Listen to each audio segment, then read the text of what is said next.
मैं एक बार फिर हृदय से आभार व्यक्त करता हूं। फ्रेंड्स, साइप्रस के साथ हम अपने संबंधों को बहुत महत्व देते हैं।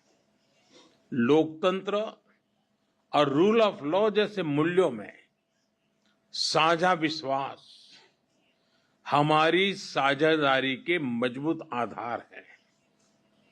भारत और साइप्रस की मित्रता न परिस्थितियों से बनी है और न ही सीमाओं से बंधी है।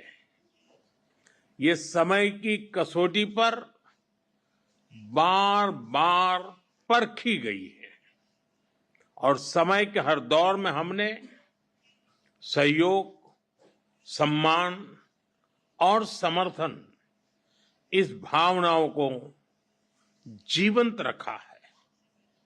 हम एक दूसरे की संप्रभुता और क्षेत्रीय अखंडता का सम्मान करते हैं। फ्रेंड, 2 दशक से भी लंबे अंतराल के बाद किसी भारतीय प्रधानमंत्री की साइप्रस यात्रा हो रही है और ये आपसी संबंधों में एक नया अध्याय लिखने का एक स्वर्णिम अवसर है।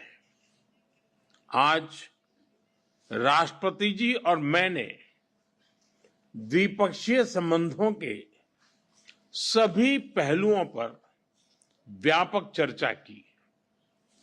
साइप्रस के विजन 2035 और विकसित भारत 2047 के विजन के कई पहलुओं में समानता है।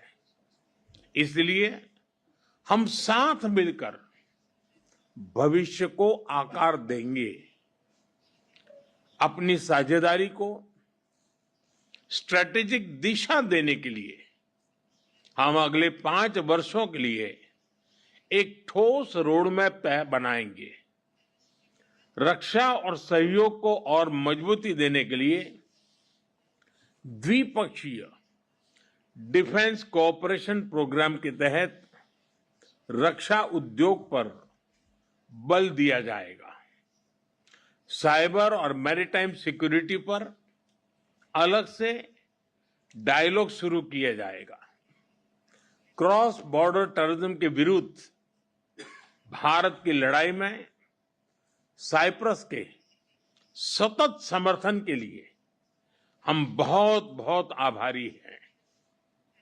आतंकवाद, ड्रग्स और आर्म्स की तस्करी की रोकथाम के लिए हमारी एजेंसीज के बीच रियल टाइम इंफॉर्मेशन एक्सचेंज का मैकेनिज्म तैयार किया जाएगा। हम दोनों सहमत हैं कि हमारे आपसी व्यापार और निवेश में बहुत पोटेंशियल है। कल राष्ट्रपति जी के साथ मैंने दोनों देशों के आर्थिक संबंधों को लेकर बिजनेस जगत में एक उत्साह और सिनर्जी को महसूस किया। हम एक पारस्परिक लाभकारी भारत और ईयू फ्री ट्रेड एग्रीमेंट को साल के अंत तक संपन्न करने के लिए काम कर रहे हैं। इस साल भारत, साइप्रस और ग्रीस बिजनेस और इन्वेस्टमेंट काउंसिल भी लॉन्च किया गया है।